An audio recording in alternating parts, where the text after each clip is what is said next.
గడిచిన కొద్ది గంటలుగా విజయవాడ నగరాన్ని కుంభవృష్టి ముంచెత్తుతుంది. ఆకాశానికి చిల్లు పడిందా అన్నట్లుగా కుండపోత వర్షం కురుస్తుంది. నగరంలోని ప్రధాన కూడలన్నీ జలమయం అయ్యాయి. ఎంజీ రోడ్డు, బెంజ్ సర్కిల్ మరియు బస్టాండ్ పరిసర ప్రాంతాలలో మోకాళ్ల లోతు నీరు చేరింది.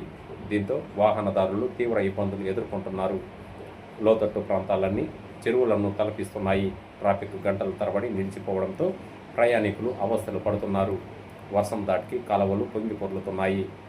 నగరపాలక సంస్థ అధికారులు అప్రమత్తమయ్యారు.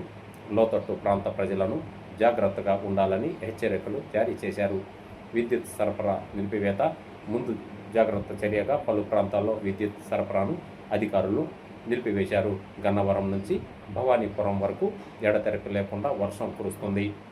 రాబోయే 2-3 గంటల పాటు ఇదే పరిస్థితి కొనసాగే అవకాశం ఉందని వాతావరణ శాఖ అధికారులు వెల్లడించారు. అత్యవసరమైతే తప్ప ప్రజలు ఇళ్ల నుండి బయటకు రావద్దని కలెక్టర్ ఆదేశాలు జారీ చేశారు.